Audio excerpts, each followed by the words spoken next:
Hello दोस्तों, नमस्ते। चलिए, तो अगले रविवार परीक्षा जो हम हवाई अड्डा के ग्राउंड में लिए थे, आज उसी क्वेश्चन का ये डिटेल करने जा रहे हैं। जहाँ तक हिंदी और इंग्लिश का सर का बात है, वो सर नहीं आ पाए, किसी काम से व्यस्त थे। तो इस रविवार के बाद जो वो सेट आएगा, तो इसको रविवार को ही इसका डिटेल कर दिया जाएगा। शाम के समय में रविवार को ही डिटेल कर दिया जाएगा। और इस बार हम ही हिंदी को ये थोड़ा बहुत आपका आंसर को हम ये टिक कर देते हैं, और इसके बाद फिर जीके को डिटेल करेंगे। तो आइए शुरुआत करते हैं। सबसे पहले तो हम बीएसपी जीएस एकेडमी में आपका स्वागत करते हैं, हार्दिक अभिनंदन करते हैं। और आज आपका ये तीनों सब्जेक्ट हिस्ट्री, पॉलिटिकल, ज्योग्राफी के साथ साथ इसमें आपको साइंस में फिजिक्स, केमिस्ट्री, बायोलॉजी और मैथ का ये तमाम चीज़ का डिटेल किया जाएगा। हिंदी और इंग्लिश के सर के अनुपस्थित रहने के कारण इसका ऐसे ही आंसर को टिक कर देंगे। आइए, इसमें पहला क्वेश्चन है, कहता है कि सुंदर शब्द का सही विपरार्थक शब्द क्या हो। सुंदर शब्द का सही विपरार्थक शब्द क्या हो। तो सुंदर का असुंदर भी होगा, सुंदर का असुंदर भी होगा, लेकिन उससे पहले इसमें एक शब्द आता है बदसूरत। सुंदर का जो दूसरा विपरार्थक शब्द आता है उसका बदसूरत भी होता है, लेकिन यदि इसके बाद का आंसर देखिएगा तो असुंदर भी होता है। जब इसका देखिएगा सुंदर का क्या क्या वो मतलब ये कौन कौन सा आता है, तो आप उसमें देखिएगा बदसूरत भी आता है, असुंदर भी आता है, लेकिन ऑप्शन के हिसाब से पहले क्या है, बदसूरत। तो पहले बदसूरत आंसर ही क्या होगा, सही होगा।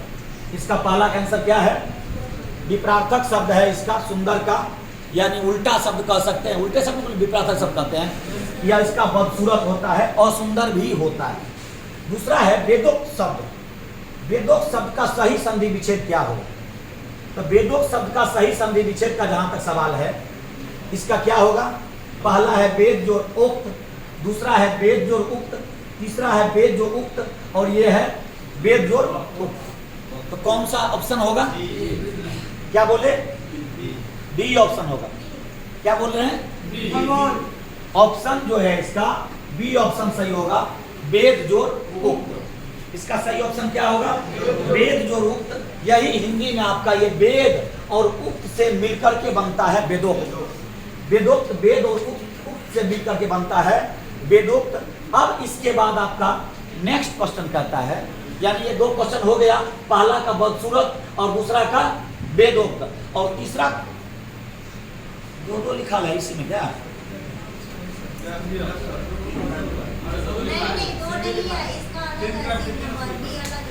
अच्छा इसमें सेटिंग करने में गड़बड़ हो गया, चलिए कोई बात नहीं। कहता है तीसरा क्वेश्चन है, संज्ञा शब्द जहर में ईला प्रत्यय जोड़ने से कौन सा विशेषण बनेगा। तो जब इसमें ईला जुड़ेगा ना, तो इसमें जहरीला होगा। क्या होगा, जहरीला होगा। जब इसमें ईला जुड़ेगा तो क्या होगा, जहरीला होगा। क्या होगा, जहरीला। एगो है रौद्री का, एगो है हर्षी का, लेकिन हर्षी का नहीं होगा, क्या होगा, रौद्री का हो। जहरीला, ये जो शब्द है जहर में ईला जब जुड़ेगा तो यह हर्षी का नहीं होगा, बल्कि क्या होगा, रीला होगा, दीर्घ का होगा। यही आपका ऑप्शन नंबर ए सही होगा कि संज्ञा शब्द जहर में जब ईला पड़ती है, ईला क्या है, ईला क्या है, उपसर्ग है या प्रत्यय है, क्या है, प्रत्यय है। आप जानते होंगे, आप यदि हिंदी में पढ़े होंगे, थोड़ा सा भी बच्चा में छठा सातवां आठवां नौवां में कहता है, जो शब्द पहले आके किसी शब्द के, जो शब्द किसी पहले शब्द के पहले में आकर के उसके रूप को परिवर्तन कर दे, उसको क्या कहते हैं, उपसर्ग। और जो किसी शब्द के बाद में आकर के उसके रूप को परिवर्तन करे तो उसको क्या कहते हैं, प्रत्यय। तो आप लोग जानते भी होंगे, पढ़े भी होंगे, नौवां दसवां में उपसर्ग कितने हैं, प्रत्यय कितने हैं। तो उपसर्ग है, जैसे आपको जानते होंगे कितना है, 24 है। वैसे हम ज़्यादा जानकारी हिंदी का नहीं रखते हैं, लेकिन फिर भी हम जो पढ़े थे हमको याद है। जैसे उपसर्ग है प्र प्रा अपसम अनु अव निस निर दुस दूर बी आई नी अधि अपि अति, ये सब है कौन चीज? उपसर्ग। और एक आता है ये प्रत्यय, जैसे अभी इला है, जहरीला, और इसमें जैसे और कुछ बोलिए, इक लगता है प्रत्येक। इसी प्रकार से जो बाद में लगे उसको प्रत्यय, और जो पहले लगे उपसर्ग। तो इसमें कौन प्रत्यय लगा हुआ है? जहर में इला, क्या बनेगा? जहरीला। कहता दाल का बहुवचन शब्द क्या? एक वचन, द्विवचन और बहुवचन। एक वचन का मतलब एगो आदमी, और दो वचन का मतलब दो वचन का मतलब दो आदमी, और तीन वचन का मतलब या बहुवचन का मतलब अनेकों। तो कहता है दाल का बहुवचन, बहुवचन क्या है? दालें ना। क्या होगा ऑप्शन? बी नंबर सही होगा। क्या ऑप्शन सही होगा? सही लग रहा है? नहीं समझे? हिंदी का गुण, हम टीचर में हैं, हम पॉलिटिकल साइंस से पीएचडी कर रहे हैं, और हिस्ट्री भी बढ़िया से पढ़ा लेते हैं, ज्योग्राफी भी पढ़ा लेते हैं, इकोनॉमिक्स भी पढ़ा लेते हैं, लेकिन हिंदी को हम देखबो नहीं किए। यदि देखते तो थोड़ा और बढ़िया से पढ़ा देते, लेकिन हम कोनो हिंदी का टीचर है नहीं। क्योंकि भाई आप ये इतना जान लीजिए, हिंदी में 95% आप गलती बोलिएगा कितना विद्वान है तो, लेकिन इंग्लिश में 95% सही है, नहीं हो कुछ जानते हैं तो ये 95% सही बोलिएगा। लेकिन अंकल को भी मामा, अंकल को भी मामा को भी अंकल, और चाचा को भी अंकल, एक वो शब्द से ढेरी के का उच्चारण हो जाता है। लेकिन अपना हिंदी में एक शब्द का ही कई शब्द निकलता है। आइए उसमें ज्यादा नहीं जाना है। कहता है चौथा हो गया ना, चौथा मथा कौन सी होगा? दालें। इसके बाद है कि द्वंद्व समास ना, द्वंद्व समास। द्वंद्व समास में क्या कहता है? समास का उदाहरण है। द्वंद्व समास का उदाहरण क्या है? तो द्वंद्व समास का उदाहरण होगा दीनहीन। द्वंद्व समास का उदाहरण आंसर क्या होगा इसका? दीनहीन। देखिए द्वंद्व ये समास कितने हैं? 8 है। उसमें कई प्रकार का समास आप सुने होंगे, बहुव्रीहि, और क्या क्या होता है? कर्मधारय, द्वंद्व, और एगो होता है अव्ययी भाव। जैसे आप सुने होंगे एगो समासे है, हमको जानकारी उतना हिंदी का है नहीं, लेकिन पढ़ लेंगे तो पढ़ा सकते हैं। तो आप सुने होंगे, आप एक क्वेश्चन आता है कि पैर से पत्ता को, पत्ता का गिरना, पैर से फल का गिरना, सुने हैं? क्या होता है? जुदाई होता है। हाँ, ये कारक है। ये क्या है? कारक है। और ये क्या है? समास है। तो समास में याद रखिएगा द्वंद्व समास कौन सा होगा इसमें? दीनहीन। द्वंद्व समास का उदाहरण है दीनहीन। दीनहीन का मतलब समझते हैं जिसका दीन क्या हो? बहुत खराब हो जाए, इसी को दीनहीन कहते हैं। चलिए नेक्स्ट क्वेश्चन में चलते हैं। कहता है द्विज, इनमें से किसका पर्यायवाची शब्द है? कौन सी? द्विज नहीं है। हाँ नहीं है। द्विज का मतलब पहले समझिए। कहता है द्विज क्या होता है? तो द्विज मतलब होता है, एक संस्कृत में है, या आप इतिहास में पढ़िएगा, द्विज का मतलब होता है 2 बार जन्म लेने वाला। द्विज का मतलब क्या होता है? 2 बार जन्म लेने वाला। द्विज शब्द भारत के क्या कहते हैं शास्त्र में भी प्रयोग किया गया है। ये ब्राह्मण के लिए प्रयोग किया गया, आर्य के लिए प्रयोग किया गया। आर्य के लिए, आर्य को द्विज कहा जाता है। एक बार वो जब माँ के गर्भ से पैदा होता है तब, और दूसरा बार वो जब वह उपनयन संस्कार होता है तब, इसी को द्विज कहा जाता है। तो यहाँ कहता है इनमें से किसका पर्यायवाची शब्द नहीं है द्विज? तो याद रखिएगा बादल का पर्यायवाची शब्द द्विज नहीं है। ठीक है। अब इसके बाद क्या है? परिमाप में उपसर्ग है। कौन सी में? परिमाप में उपसर्ग है। तभी बोले आपको पर, परा, अपसम, अनुअप नहीं बताए थे? तो ये उपसर्ग जो पहले आकर के किसी भी शब्द के रूप में परिवर्तन कर दे तो उसको क्या कहते हैं?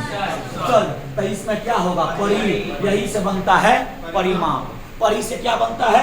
परिमाप। अब कहता है तो का उच्चारण स्थान क्या है? अब क्या है? तो का याद रखिएगा कि तो का जो उच्चारण स्थान है वो दंत से होता है। तो देखिए जी में सर जाता है, तो जी में दांत सड़ता है, तो जब तक दांत में नहीं सटेगा तब तक आप तो नहीं कर सकते हैं। कुछ चीज का कंठ से उच्चारण होता है, कुछ चीज का मुंह से उच्चारण होता है, तो ये उच्चारण पढ़ना पड़ेगा तब होगा। तो का उच्चारण स्थान क्या होता है? दंत से। कहता है पढ़ना, पढ़ना का क्रिया भेद है। पढ़ना का क्रिया भेद क्या है? सकर्मक। पढ़ना का क्रिया भेद क्या है? सकर्मक। और इसके बाद कहता है तोपची, तोपची में कौन सा प्रत्यय लगा हुआ है? तोपची में ये ची प्रत्यय लगा। तोपची में क्या लगा हुआ है? ची प्रत्यय। तो ये हो गया है। अब नेक्स्ट में आइए, अब हमरा आता है। अब क्या आया? हमरा सब्जेक्ट आया। अब इसमें देखते हैं कहाँ तक जाते हैं। आइए, इसी का पहले हम जाने जाते हैं, क्योंकि हम कहते हैं कि आंधियां को जिद है जहां बिजलियां गिराने की, मुझे भी जिद है वहीं पर आशियाना बनाने की। राष्ट्रीय मतदाता दिवस किस तिथि को मनाया जाता है? तो राष्ट्रीय मतदाता दिवस, ये याद रखिएगा, राष्ट्रीय मतदाता दिवस 25 जनवरी को मनाया जाता है। और 25 जनवरी के शुभ अवसर पर आप लोग देखे होंगे, टोला मोहल्ला गांव में आपका बीएलओ जा करके लोगों के नाम जोड़ने के लिए क्या करता है? आग्रह करता है, विनती करता है, निवेदन करता है। और इनको ये जो उस दिन जाता है तो उससे पहले से उसको टास्क रहता है कि जिस जिस बच्चे का 18 वर्ष पूरा गया है उनको क्या करें? नाम जोड़ें। या कोई भी नई महिलाएं गांव आई है शादी विवाह करके, उनका भी नाम वोटर लिस्ट में क्या किया जाता है? जोड़ा जाता है। तो आप जान गए कि 25 जनवरी को क्या होता है? राष्ट्रीय मतदाता दिवस। देखिए, है तो सबका डिटेल का थोड़ा समय लग जाएगा, लेकिन हम धीरे धीरे आपको बताते चलते हैं, याद करते चलिए। लोकसभा को भंग कर सकता है। दूसरा क्वेश्चन कहता है, क्या कहता है?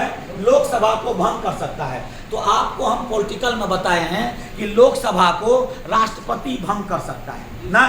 इसके सलाह पर, मंत्रिमंडल के लिखित सलाह, मंत्रिमंडल के सिफारिश पर, प्रधानमंत्री के नेतृत्व में जो मंत्रिमंडल होती है वो सिफारिश करेगा राष्ट्रपति, और तब जाकर के राष्ट्रपति क्या करेगा?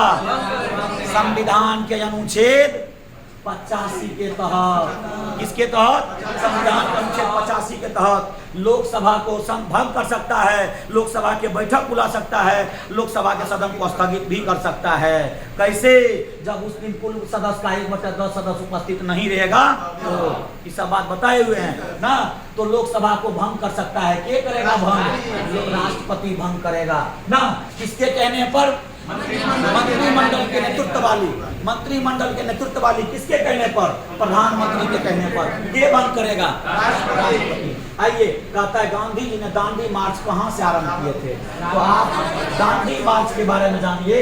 ये जो गांधी जी थे, दांडी मार्च का शुरुआत किए थे 12 मार्च 1930 को गुजरात के अहमदाबाद में साबरमती नदी के किनारे से। गुजरात के अहमदाबाद शहर के साबरमती नदी के किनारे से 12 मार्च 1930 को गांधी जी कौन सी का शुरुआत किए थे?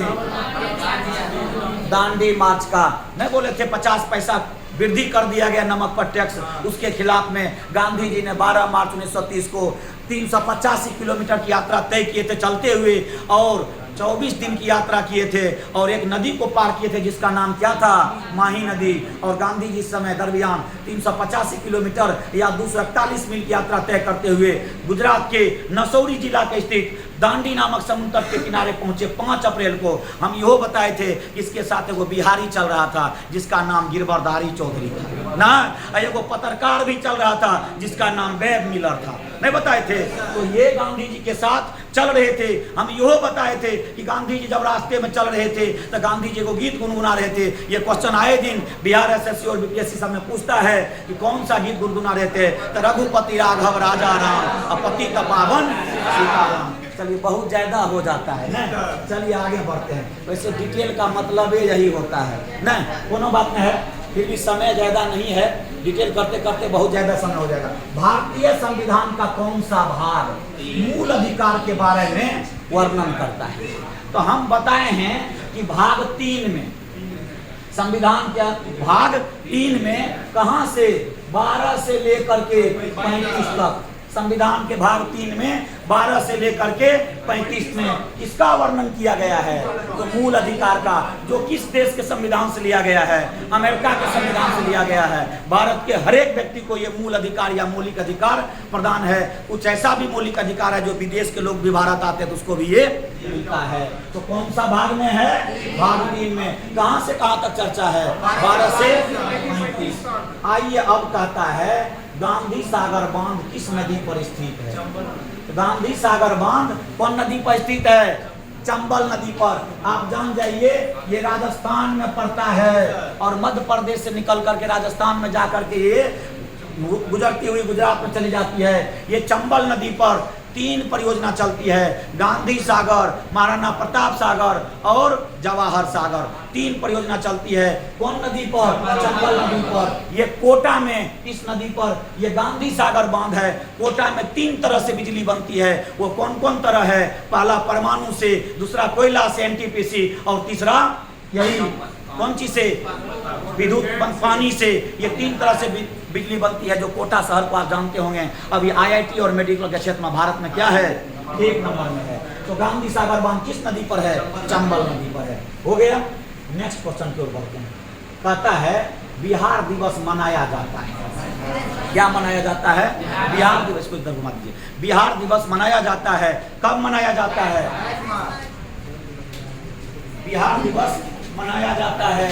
कब मनाया जाता है? 22 मार्च को। आइए बिहार दिवस के बारे में बताते हैं। वैसे आप जान जाइए कि जब 1905 में बंगाल का विभाजन हुआ, कब हुआ था? 1905 में लॉर्ड कर्जन ने 16 अक्टूबर 1905 को जब बंगाल का विभाजन कर दिया, तो विभाजन कर देने के बाद जब विभाजन के विरोध में जॉर्ज पंचम भारत आए थे, तो वहाँ पर विभाजन के विरोध में नीचे से नारा लग रहा था और जॉर्ज पंचम के ही सामने में उन्होंने ही बंगाल विभाजन को क्या किया? रद्द कर दिया। लेकिन सिर्फ बंगाल से बिहार का क्या किया? अलग किया गया और कलकत्ता से राजधानी परिवर्तन करके दिल्ली लाने की बात कहा गया। ये 12 दिसंबर 1911 को दिल्ली दरबार लगा था और ये तीसरा दिल्ली दरबार था। कहा जाता है बिहार दिवस।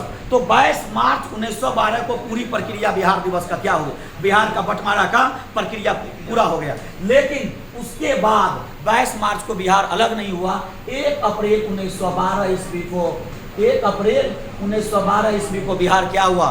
बंगाल से अलग हुआ। हम लोग 1 अप्रैल को बिहार दिवस इसलिए नहीं मनाते हैं क्योंकि 1 अप्रैल को मूर्ख दिवस मनाया जाता है और 22 मार्च को हमने क्या किया? शुरुआत किया। जो कुछ दिन पहले 22 मार्च गया ही है और 22 मार्च को क्या मनाया जाता है? बिहार दिवस। चलिए नेक्स्ट क्वेश्चन की ओर चलते हैं। निम्न में से कौन संविधान निर्मात्री सभा का सदस्य नहीं था?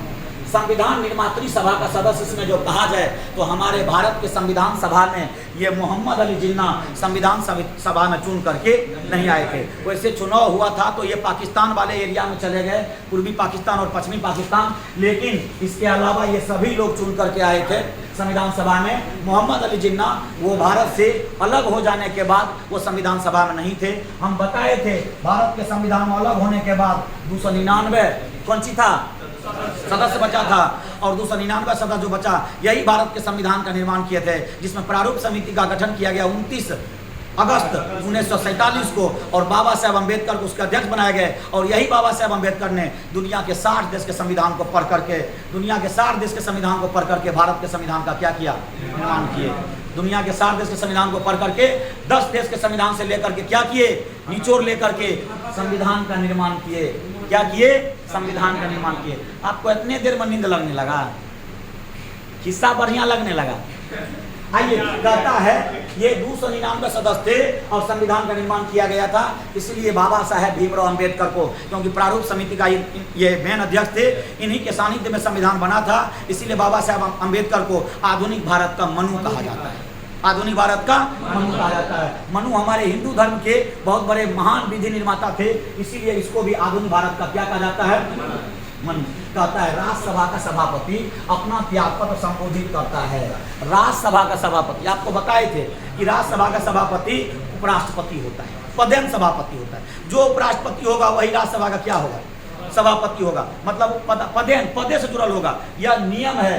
तो आप जानते हैं, बताए हैं कि राष्ट्रपति त्याग पद देगा उपराष्ट्रपति को और उपराष्ट्रपति त्याग पद देगा राष्ट्रपति को। तो वही कहता है सभापति अपना त्याग पद, यानी सभापति जो होते हैं वो भारत के उपराष्ट्रपति होते हैं, तो वो अपना त्याग पद किसको देंगे? राष्ट्रपति को देंगे। किसको देंगे? राष्ट्रपति को। अब कहता है संयुक्त राष्ट्र संघ का मुख्यालय कहाँ अवस्थित है? तो संयुक्त राष्ट्र संघ का मुख्यालय आप लोग जानते हैं कहाँ है? पहले उससे पहले जान जाइए, जब डिटेले कर रहे हैं तो बढ़िया से कर देते हैं।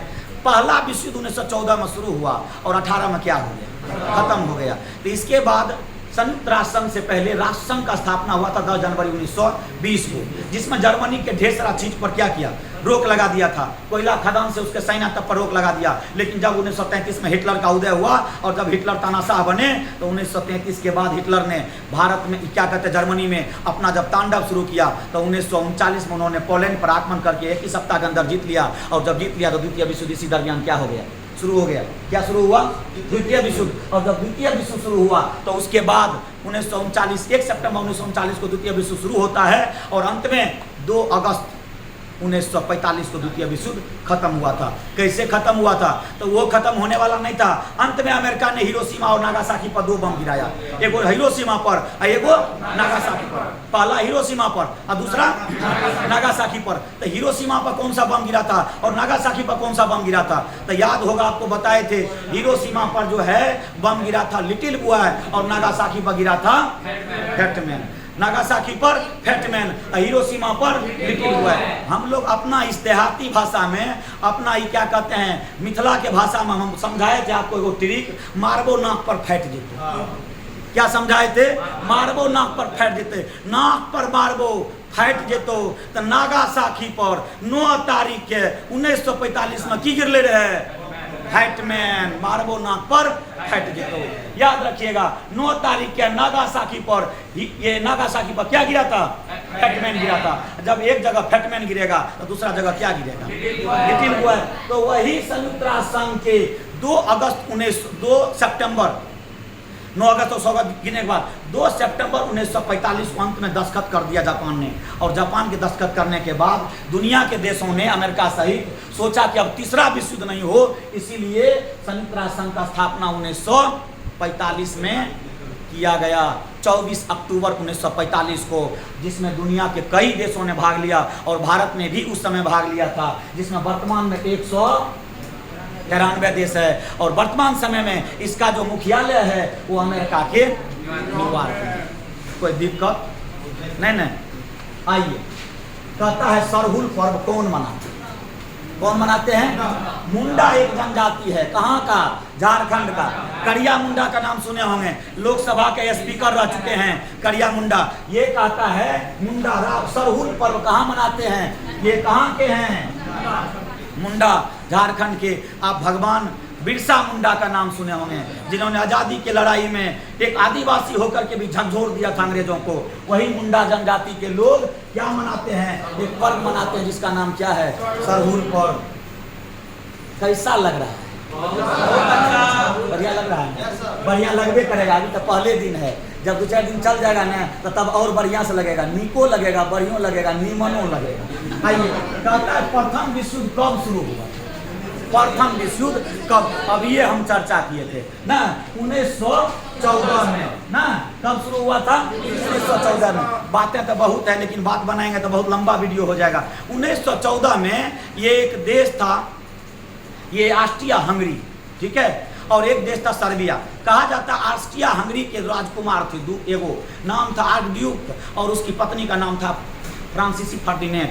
आर्कड्यूक और फ्रांसिस फर्डिनेंड गया था अपनी राजधानी सर्बिया में घूमने के लिए, और वहीं पर 2 आतंकवादी ये मृत्युदंड और काला हाथ ने इस पर क्या किया? गोली मार करके वहाँ के राजा को मार दिया। और 1 महीना बाद इसमें काफ़ी अमेरिका के राष्ट्रपति सब भी इसमें समझौता करने के लिए चाहा, लेकिन नहीं हो सका। अंत में 1 महीना बाद ये 1914 में क्या हुआ? विश्व युद्ध शुरू हो गया। 1914 में शुरू हुआ और 1918 में ये विश्व युद्ध क्या हो गया? खत्म हो गया। आइए आगे बढ़ते हैं। कहता है बिहार का न्यूनतम जनसंख्या वाला जिला कौन है? बिहार का न्यूनतम जनसंख्या वाला जिला शिवहर है। कौन है? शिवहर है। यही शिवहर अपना ही सहरसा के रहने वाले हैं नेताजी आनंद मोहन जी। कहाँ के रहने वाले हैं? अपने सहरसा के रहने वाले पचगछिया के हैं आनंद मोहन जी। और इसी की पत्नी मैडम लवली आनंद जी अभी यहाँ से क्या है? सांसद हैं। या इसी की पत्नी मैडम लवली आनंद जी अभी वर्तमान में यहाँ से सांसद है। और बिहार का सबसे न्यूनतम जनसंख्या वाला जिला कौन सा है? शिवहर। आइए, अब 23 नंबर है। कहता अवध के ब्रिटिश साम्राज्य में मिलन के समय अवध के नवाब कौन थे? जब अवध को ब्रिटिश साम्राज्य में कैनिंग मिला रहा था, डलहौजी मिला रहा था, कहता उस समय में वहाँ के नवाब कौन थे, शासक कौन थे, तो ये वाजिद अली शाह थे। कहा जाता है इनको अपना बेटा था जिसका नाम था बिरजिस कादिर और इसके ही पत्नी का नाम था बेगम हजरत महल। अंग्रेजों ने इसको कुशासन का आरोप लगा करके अब डलहौजी मिला लिया था अवध को, और कहा जाता है बहुत जनधन से भरा उपरा था, और अवध के नवाब उस समय वाजिद अली शाह थे, और इसी का पत्नी था जिसका नाम था बेगम हजरत महल, जिन्होंने लखनऊ से नेतृत्व की थी। अब बाद में वहाँ पर कैंपबेल ने क्या किया। आइए इसके बाद नेक्स्ट क्वेश्चन पर चलते हैं। कहता है पृथ्वी दिवस, कौन दिवस? पृथ्वी दिवस कब मनाया जाता है? पृथ्वी दिवस कब मनाया जाता है? 22 अप्रैल को। आज क्या अप्रैल है? 5 अप्रैल है। क्या अप्रैल को मनाया जाएगा? 22 अप्रैल को। 22 अप्रैल को पृथ्वी दिवस मनाया जाएगा। आज क्या अप्रैल है? 5 अप्रैल है। यही अप्रैल महीना में पृथ्वी दिवस मनाया जाता है। अब कहता है भारत का सबसे पुराना पर्वत श्रृंखला कौन है? आप जानते होंगे राजस्थान में एक पर्वत है जो क्या कहते हैं दिल्ली तक फैला हुआ है, लगभग 800 किलोमीटर में यह फैला हुआ राजस्थान का अरावली पर्वत, जो भारत ही नहीं दुनिया के लगभग पर्वत में सबसे प्राचीन पर्वत है। और अब इसका क्या हो रहा है? धीरे धीरे क्षरण हो रहा है। जितनी ऊंचाई थी अब वो धीरे धीरे इसमें कमी आ रहा है। वो कौन सा पर्वत है? अरावली पर्वत। यह अरावली पर्वत कहाँ है? राजस्थान में। इसकी सबसे ऊंची चोटी जानते हैं? गुरु शिखर है। क्या नाम है? गुरु शिखर। अब कहता है दास कैपिटल पुस्तक के लेखक कौन थे? नाम सुने हैं कार्ल मार्क्स का? ये वही कार्ल मार्क्स है जिन्होंने कहा था कि दुनिया के मजदूरों एक हो। यही नारा दिए थे, दुनिया के मजदूरों एक हो। ये कार्ल मार्क्स थे लेखक इसके, दास कैपिटल के। अब नेक्स्ट क्वेश्चन आइए, बौद्ध धर्म के संस्थापक कौन थे? नाम जानबे करते होंगे, भगवान बुद्ध, जिसका जन्म 563 ईसा पूर्व में कहाँ हुआ था? नेपाल के लुम्बिनी में जन्म हुआ था। माता का क्या नाम था? माता का नाम क्या था? मौसी का क्या नाम था? मौसी का नाम था महाप्रजापति गौतमी, और माता का नाम था महामाया। क्या नाम था? महामाया। और कहा जाता है ये बौद्ध धर्म के संस्थापक भगवान बुद्ध के, क्या कहता है, भगवान बुद्ध किसके संस्थापक थे?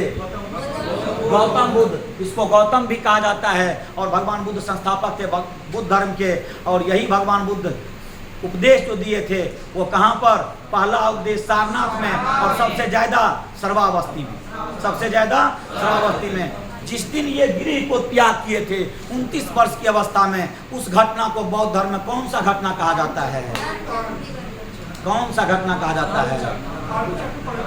धर्म चक्र परिवर्तन नहीं, महाभिनिष्कर्मण। जिस दिन घर को त्याग दिए उस दिन कहा गया महाभिनिष्कर्मण।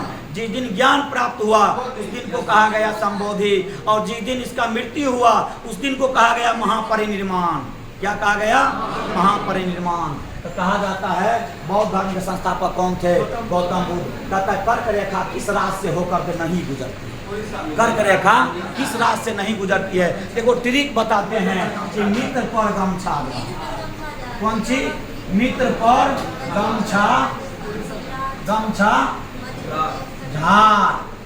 नहीं बताए थे कि लिखे वो किए हैं, तो मुंह से मिजोरम, करो से त्रिपुरा, को से पश्चिम बंगाल, रो से राजस्थान, वो से गुजरात, मुंह से मध्य प्रदेश, छ से छत्तीसगढ़, झारखंड। अब आप ही देखिए इसमें से कौन राज नहीं है इसमें? हैं? उड़ीसा।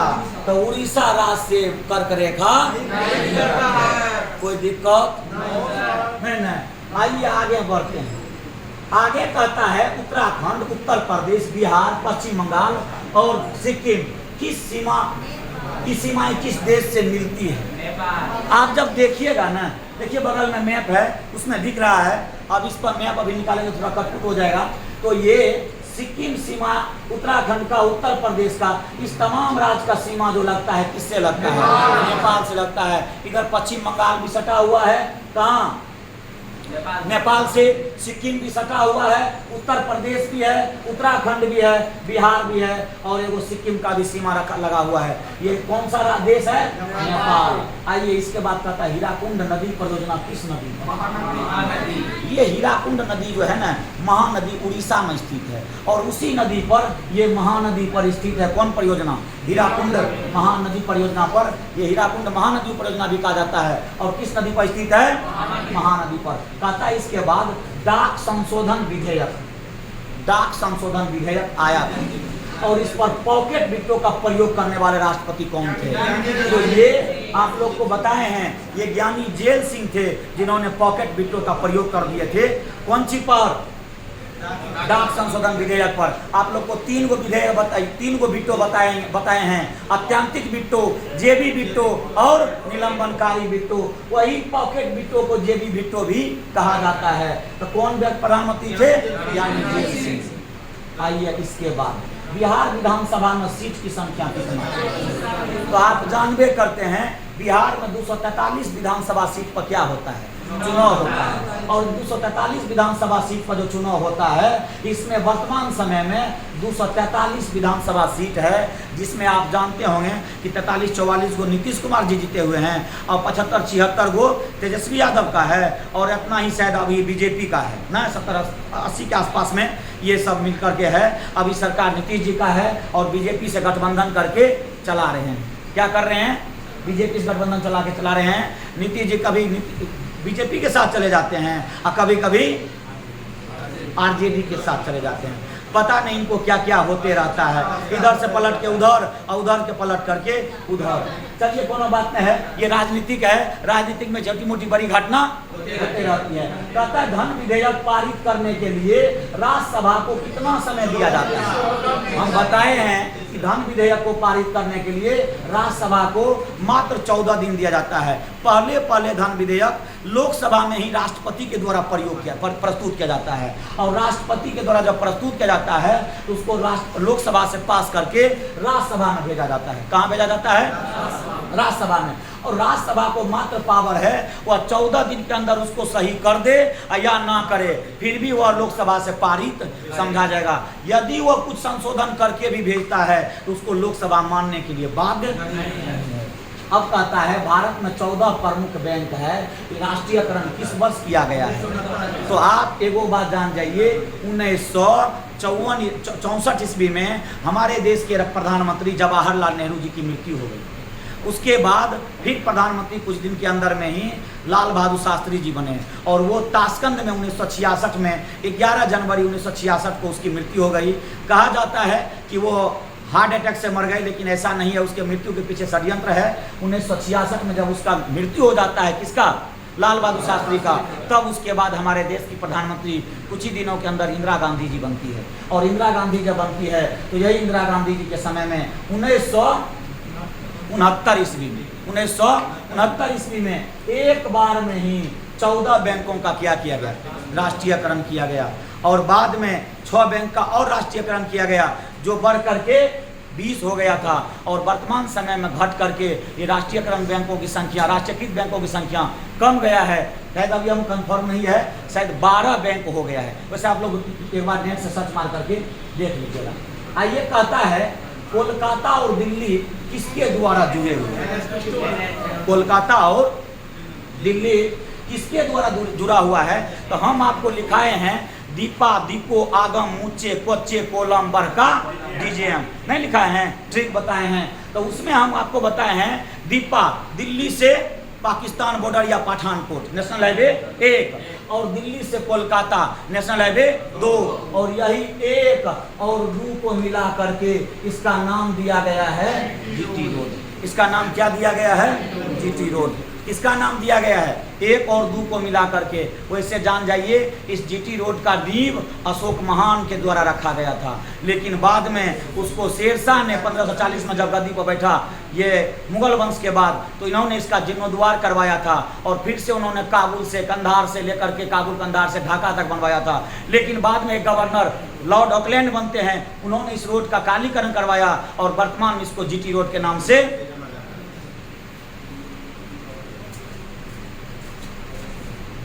रोड के नाम से जाना जाता है। वर्तमान में किस नाम जाना जाता है?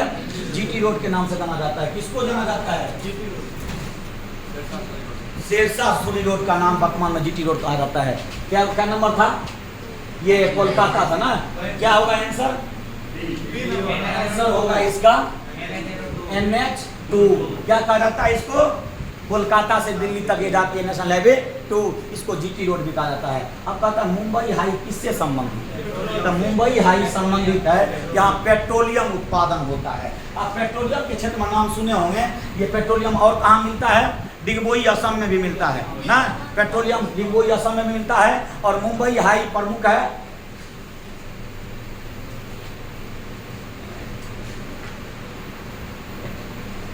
इसके अलावा गुजरात के अंकलेश्वर में भी तेल मिलता है। ये सब तेल, इसके बावजूद भी हम देश में इतना मोटरसाइकिल और ये कार तार चलाते हैं कि दुनिया के देश से हमको क्या करना पड़ता है? आयात करना पड़ता है दुनिया के देश से, अपना देश में उपजने के, अपना देश में होने के बावजूद भी। अब कहता है मुंबई हाई किससे संबंधित है? पेट्रोलियम से। कहता है उच्चतम न्यायालय में कितने न्यायाधीश हैं वर्तमान समय में? उच्चतम न्यायालय में कितने न्यायाधीश है? तो वर्तमान समय में 34 न्यायाधीश है। 33 तो अन्य है, एगो मुख्य है। आपको बताए हैं जब सुप्रीम कोर्ट का स्थापना किया गया था 1773 के रेगुलेटिंग एक्ट के द्वारा 1774 में कलकत्ता में, तो उस समय में 4 गो मुख्य न्यायाधीश था, 3 गो अन्य था, एगो चैम्बर्स, लिमेस्टर और हेडे, एगो क्या नाम था? Elijah Impey. 4 मुख्य न्यायाधीश था। और वर्तमान समय में कितना है? 34 है। वर्तमान समय में कितना है? 34 है। कहता है सुभाष चंद्र बोस का राजनीतिक गुरु कौन था? सुभाष चंद्र बोस का राजनीतिक गुरु कौन था? चित्तरंजन दास। यही चित्तरंजन दास और कौन? चित्तरंजन दास और मोतीलाल नेहरू ने मिलकर के क्या किए थे? चित्तरंजन दास और मोतीलाल नेहरू मिलकर के क्या किए थे?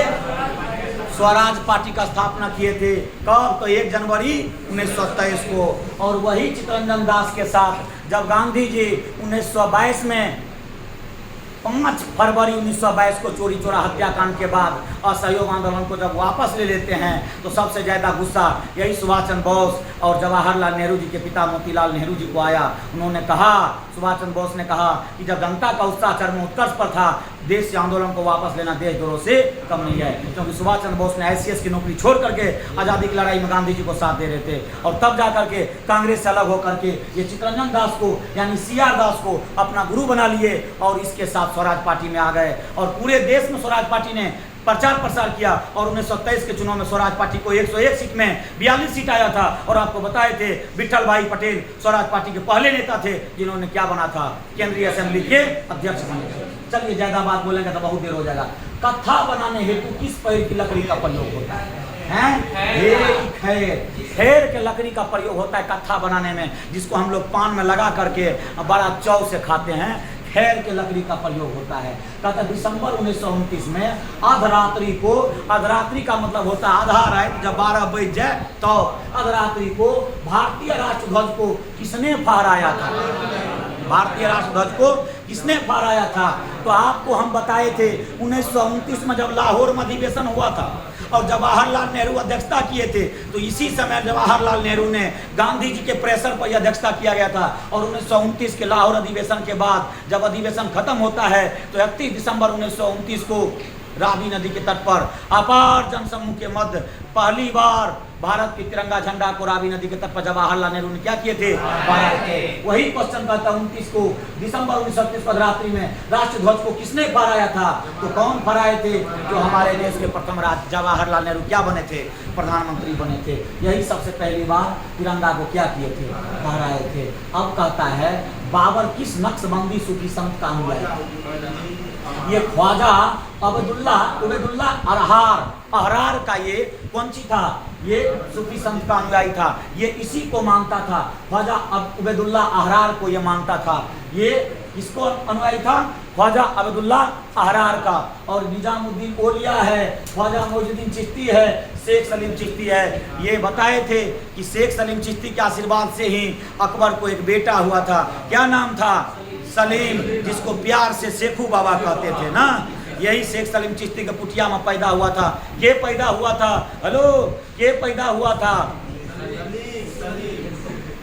देखिए ये तो बागेश्वर बाबा का प्रवचन समझ गई है, तो नींदो लेने लगी इतने देर में। शेख सलीम चिश्ती का आशीर्वाद से किसका कौन पैदा हुआ था?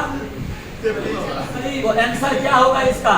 बाबर किस नक्शबंदी सूफी संत का था? ख्वाजा उबैदुल्लाह अहरार।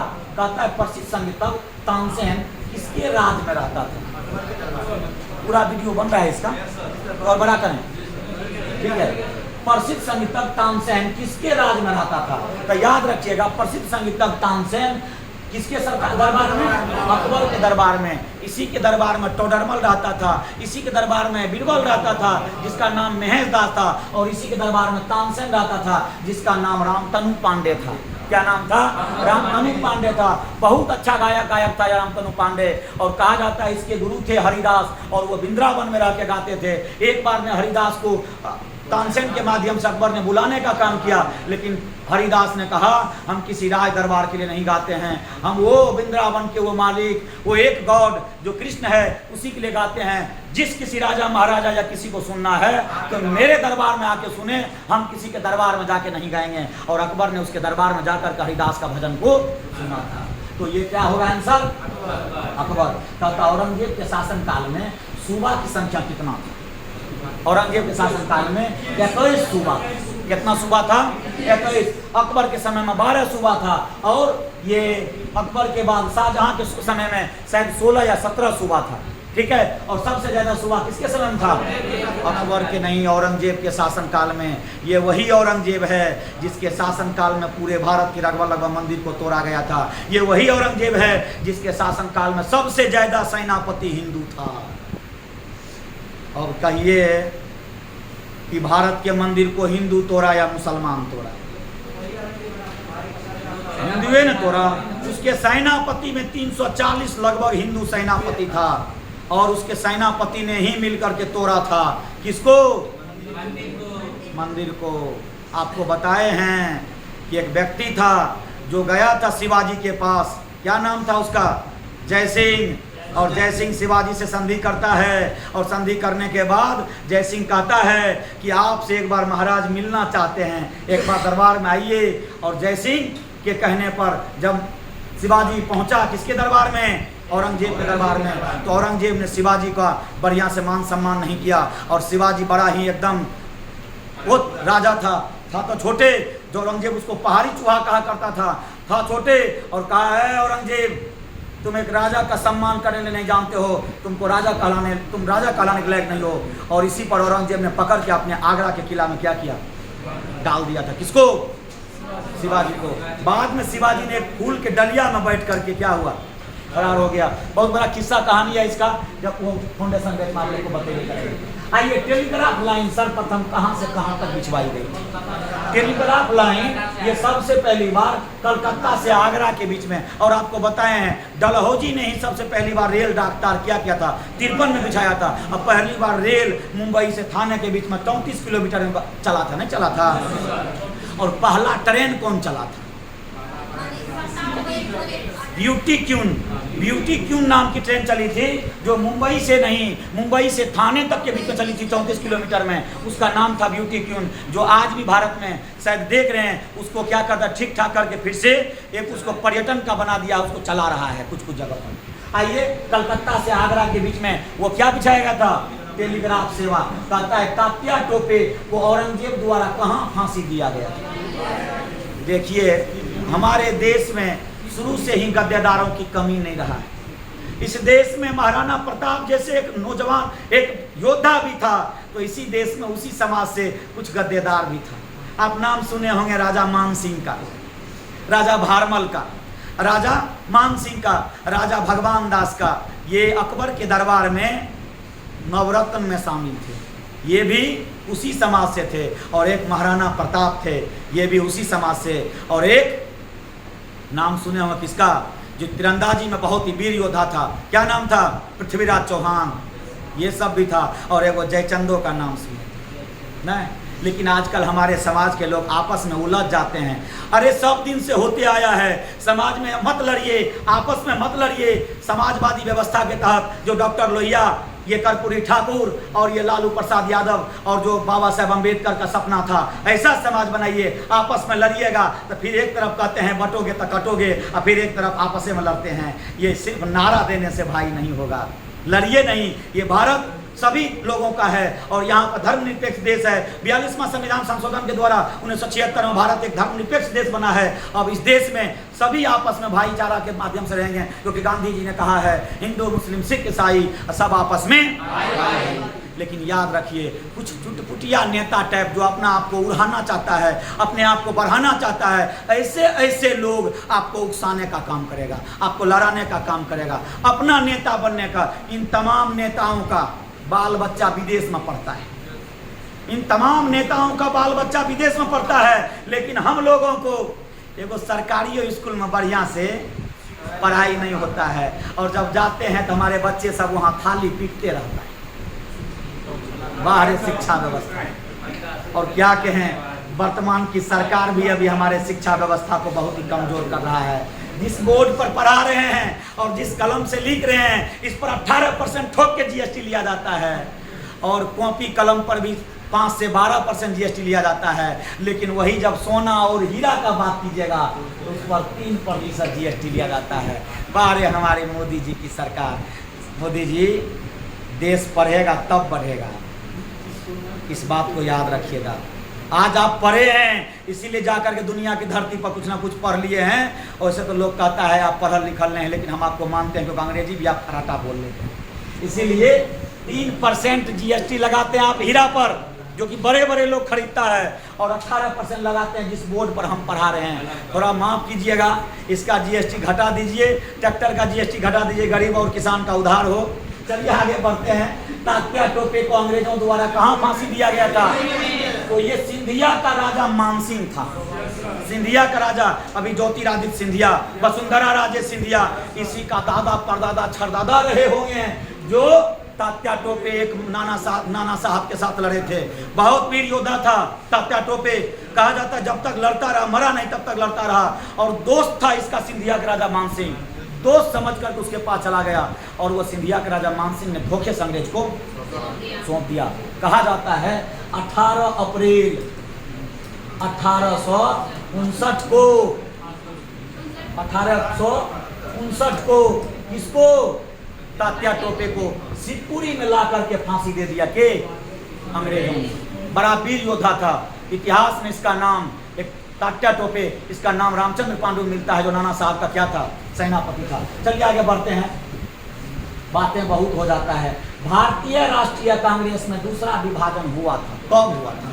तो भारतीय राष्ट्रीय कांग्रेस का स्थापना 28 दिसंबर 1885 को मुंबई के गोकुलदास तेजपाल संस्कृत महाविद्यालय में एक रिटायर्ड आईसीएस अधिकारी एओयूम एलन ऑक्टेवियन ह्यूम के द्वारा किया गया, जिसमें पहला फूट 1907 में सूरत में हुआ था, जिसमें बाल गंगाधर तिलक साहब ने गरम दल और नरम दल में मारपीट हो गया, जिसके चलते 1907 में सूरत में फूट पड़ी थी, और इस अधिवेशन का अध्यक्षता रासबिहारी घोष किए थे। और दूसरा फूट 1918 ईस्वी के विशेष अधिवेशन जो कहाँ हुआ था, मुंबई में, और इस अधिवेशन का अध्यक्षता सर सैयद हसन इमाम किए थे। और इसी अधिवेशन में दूसरा बार फूट पड़ा था, जब कांग्रेस मुस्लिम लीग और गरम दल मिल गया था। एक बार फिर से इसमें 1918 के अधिवेशन में मुस्लिम लीग इससे क्या हो गया, अलग हो गया। तो दूसरा बार फूट पड़ा था कब? 1918। आइए, ये तो हो गया। अब चलते हैं, सुरेंद्रनाथ बनर्जी को किस वर्ष भारतीय सिविल सर्विसेज से हटाया गया था? तो सुरेंद्रनाथ बनर्जी को भारतीय सिविल सर्विसेज से कब? 1874 में। कब हटाया गया था? 1874 में। ये हटाया था अंग्रेज ने। कब हटाया था? 1874 में। किसको हटाया गया था? ये सुरेंद्रनाथ बनर्जी को। आपको बताए थे 1862 में भारत का एक व्यक्ति था जो भारत में क्या बना था, आईसीएस की परीक्षा को पास किया था। क्या नाम था?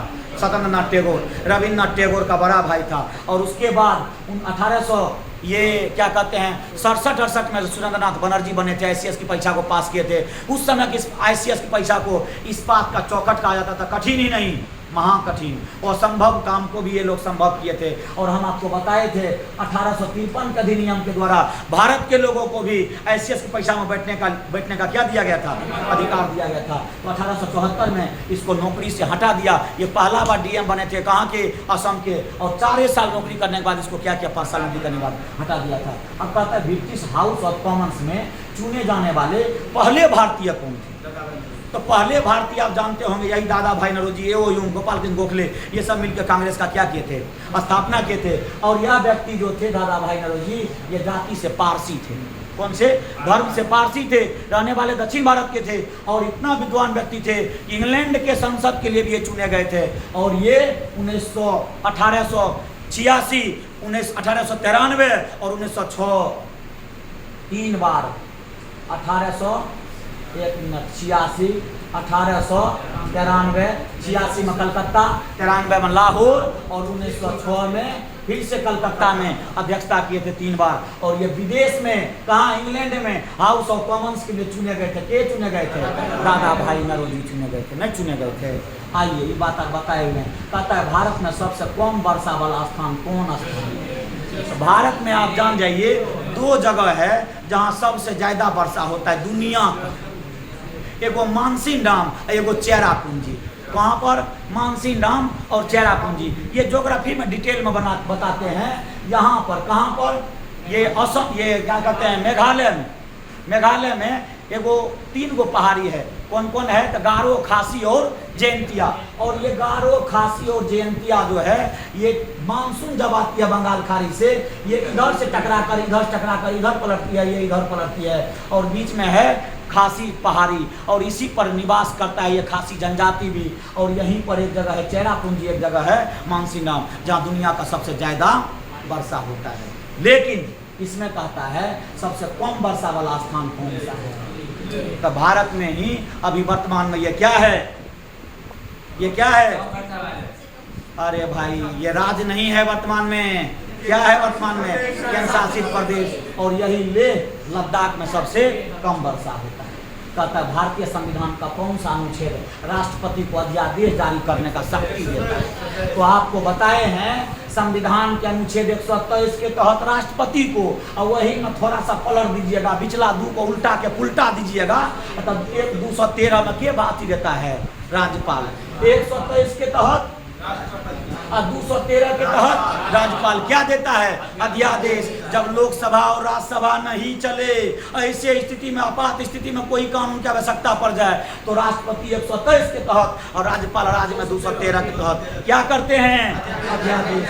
अब ये कहता है बिहार में लोकसभा के लिए कितने सदस्य चुने जाते हैं? तो बिहार से लोकसभा के सदस्य 40 को चुन करके जाते हैं। इसी में अभी वर्तमान समय में हमारे सहरसा से के दिनेश चंद्र यादव, जिसको विकास पुत्र कहा जाता है, विकास पुत्र कहा जाता है माननीय सांसद दिनेश चंद्र यादव को, और यहाँ सहरसा से ये चुन करके गए हैं। और लगातार अभी ये दूसरा बार चुने हैं, और अब तक 5 बार बिहार से सांसद रहे हैं, और कई बार वो विधायक भी रहे हैं। शायद मेरे ख्याल से वो 15 बार में 9 बार वो जीते हैं। 4 बार विधायक रहे हैं और 5 बार क्या रहे हैं? सांसद रहे हैं। और वर्तमान में उसका सबसे बेहतर काम जो हो रहा है, जो कभी कभी तारकेश्वर प्रसाद, ये बीजेपी के ही एक मंत्री रहे थे, बने थे उप मुख्यमंत्री, वो एक लकीर खींचने का काम किए थे कि पूर्णिया से लेकर के कहाँ तक, पटना तक एक रोड बनेगी जो सहरसा से होकर गुजरेगी। नाम है ग्रीनफील्ड एक्सप्रेस, और जो 3 घंटा में पटना से पूर्णिया पहुंचेगी। उसको बीजेपी सरकार में तो शुरुआत बोला, उन्होंने बोला, और उसको माननीय सांसद दिनेश चंद्र यादव ने करके दिखा दिया, और वो अनाउंसमेंट हो गया है, और जमीन अधिग्रहण की काम शुरू हो गई है, और बहुत कम समय में ये सहरसा में बन करके, सहरसा मात्र 1.5 से 2 घंटा में पटना पहुंच सकते हैं। ये दिनेश चंद्र यादव का देन है। और कभी यही दिनेश चंद्र यादव का देन है जो सहरसा को बड़ी लाइन की सौगात मिला था। आज टीवी टावर है, कई ऐसा चीज दिनेश यादव के द्वारा दिया गया है। किसको? हमारे सहरसा को। इसीलिए हम सहरसा के विकास पुत्र के नाम से जानते हैं। आइए, कितना सांसद है? 40। एक हमारे ही बगल में पूर्णिया से सांसद है पप्पू यादव, सांसद ठोने हैं। इस बिहार के शेर भी हैं। जहां आवश्यकता पड़ता है बिहारी जब आह्वान करता है तो पप्पू यादव वहां तक पहुंचता है। कभी गुजरात में जब बिहारी को पीटा जा रहा था तो पप्पू यादव बिहार वहां भी पहुंचा। ये एक योद्धा है, ये नेता तो नहीं है।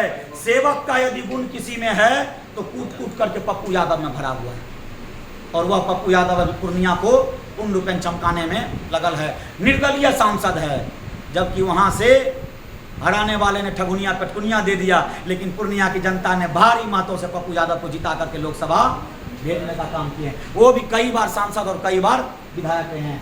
हमारे बिहार में इस इलाके में ये सब विकास पुत्र हैं, ये सब विकास पुत्र हैं। आइए आगे चलते हैं। कहता हाल ही में संसद का वेतन बढ़ाया गया, हाल ही में संसद का वेतन बढ़ाया गया है। संशोधित वेतन के अनुसार कितना वेतन मिलेगा? उसी दिन पप्पू यादव जी कह रहे थे कि अध्यक्ष महोदय, संसद का तो वेतन बढ़ रहा है, ये बेचारी रसोईया का वेतन के बढ़ाएगा, ये आशा का वेतन कौन बढ़ाएगा, ये खाना बनाने वाली का जो स्कूल में इसका वेतन के बढ़ाएगा? मूलभूत बात को उठाने वाला एगो शेर है बिहार का, जो भारत की धरती पर किसी को मुंह में चौ नहीं है जो बोल दे।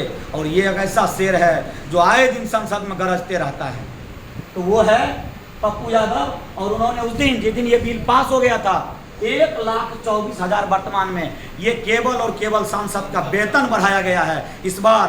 और इसके अलावा भत्ता और ना जाने ऑफिस खर्चा, ढेर सारा व्यवस्था है। यहाँ हम लोगों को 4 किलो अनाज मिलता है क्वाटा में, और एक तरफ सांसद महोदय सबको ढाकिया नहीं, चैंग नहीं, भांगा सब भर भर के दिया जाता है। वाह रे भारत के व्यवस्था। एक तरफ हम किसान को आप एमएसपी नहीं दे रहे हैं, सिर्फ यही कह रहे हैं हमको मिनिमम सपोर्ट प्राइस दे दीजिए कि हमारा कोई भी वस्तु जब उपजेगा तो उसका कम से कम वैल्यू कितना दीजिएगा। जैसे कि एक फैक्ट्री में बिस्कुट निर्माता वो लिखता है एमआरपी मैक्सिमम रिटेल प्राइस, और उससे कम में नहीं बेचता है, 5 टका का 5 टका लेता है। लेकिन मोदी जी और नीतीश जी, जरा हम गरीबों पर भी दया करिए। हमारा गोभी 1 टका किलो बिकता है, जब हमारा आलू उखड़ता है तो 3 टका किलो हो जाता है, और जब गेहूं अब हमारा कट रहा है तो 16 टका 17 टका हो जाता है।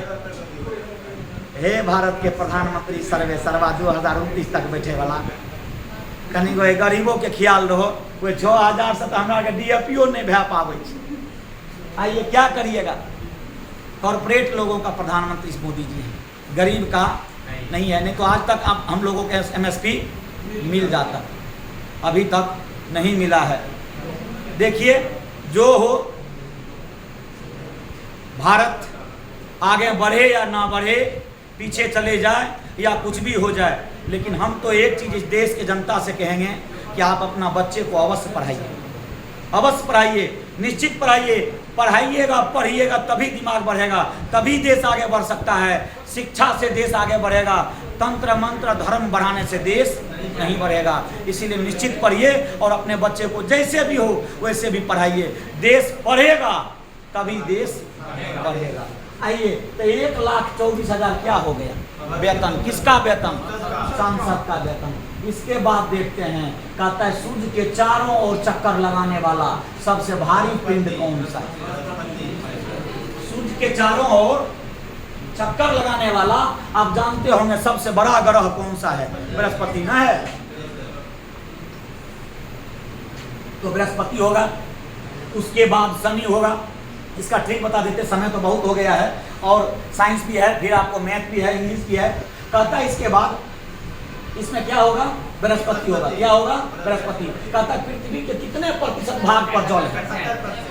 71% पर। 29% पर स्थल है, 71% पर जल है। 3 भाग में जले भरल है। किसको? पृथ्वी पर। कहता रेगुर किसका नाम है? रेगुर मिट्टी जो है ना काली मिट्टी होता है और ये उपजाऊ मिट्टी होता है। ठीक है, रेगुर मिट्टी को क्या कहते हैं? उपजाऊ मिट्टी भी कहते हैं। और काली मिट्टी होती है, इसमें ईख की खेती बहुत ज्यादा होती है। किसकी खेती? ईख की खेती। कपास की भी खेती होती है महाराष्ट्र में, काली मिट्टी है। और इसमें मकई की भी खेती होती है, काली मिट्टी, उपजाऊ मिट्टी होती है, इसको रेगुर मिट्टी कहते हैं। कहता है महापरिनिर्वाण मंदिर अवस्थित है। हम तभी भगवान बुद्ध के बारे में बता रहे थे कि भगवान बुद्ध का मृत्यु हुआ था। कब हुआ था?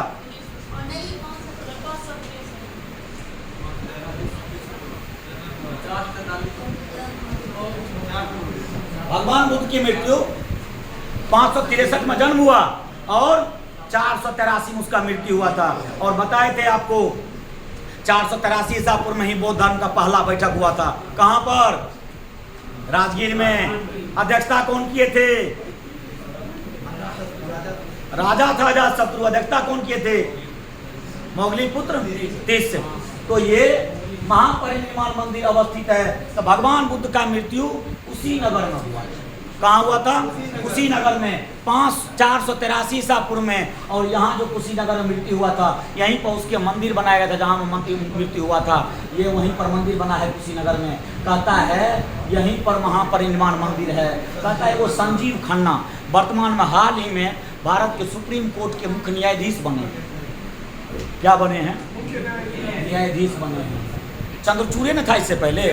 उसके हटने के बाद मुख्य न्यायाधीश बने हैं संजीव खन्ना, भारत के सर्वोच्च न्यायालय के। ये 51 में क्या है? मुख्य न्यायाधीश हैं। इससे पहले कौन थे? DY चंद्रचूड़ थे। और ये वर्तमान समय में 51 में हैं। कहता हाल ही में, भैया हाल ही में चैंपियन ट्रॉफी 2025 का खिताब इस देश ने जीता है। अपने देश का शेर सब जीता है। विदेश की धरती पर जीत करके 13 साल बाद, ना 14 साल बाद 2013 में से जीता था। रोहित शर्मा के नेतृत्व में। रोहित शर्मा उस दिन खुटा गाड़ के रहा तो ये लोग जीत करके न्यूजीलैंड जैसे देश को क्या किया? हरा करके ले आया। और उस दिन भारत ये जीता था कौन चीज? Champion trophy. किसको हरा करके? न्यूजीलैंड को हरा करके। तो क्या वो क्वेश्चन हो गया? 58 को। अब है कहता है बिहार के राज्यपाल कौन हैं? क्या है? बिहार के राज्यपाल। बिहार के राज्यपाल कौन है? आरिफ मोहम्मद खान। बिहार के राज्यपाल कौन है? आरिफ मोहम्मद खान। इससे पहले कौन थे? राजेंद्र आर्लेकर। राजेंद्र आर्लेकर इससे पहले बिहार के राज्यपाल थे। और वर्तमान समय में कौन है? आरिफ मोहम्मद खान। वर्तमान समय में कौन है? आरिफ मोहम्मद खान। चलिए हमारा कार्यक्रम खत्म। अब आपका साइंस का क्लास चलेगा। साइंस का डिटेल किया जाएगा। हमारे सर हैं जो आशीष सर हैं, जो आपके बीच में ये साइंस का ये लेने जा रहे हैं। तो आप लोग ज़्यादा टेंशन नहीं लेना है। वैसे इनका आज पहला दिन यूट्यूब पर है, ठीक है, लेकिन मंजे हुए खिलाड़ी हैं, ठीक है। गर्दा छोड़ाएंगे तब तक आप लोग साइंस को देखिए। लेकिन सर इसमें से फिर से आपको इसको एक बार अति करना पड़ेगा। ये क्या कहते हैं? लाना पड़ेगा आज इसको। अब आप इसको साइंस का 59 तक हो गया। अब कहते हैं सूर्यास्त एवं सूर्योदय के समय सूर्य का आभासी चपटापन निम्न परिघटना के कारण होता है। आप लोग जानबे करते हैं काहे होता है? प्रकाश के अपवर्तन कारण। आइए सर,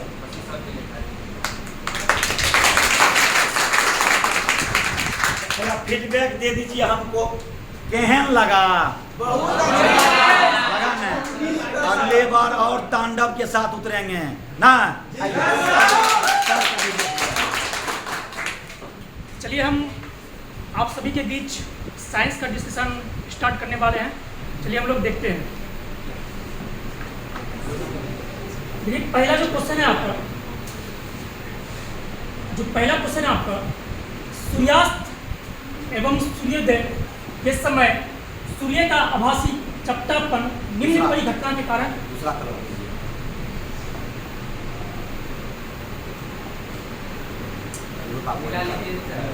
मिला लीजिए तो हम ये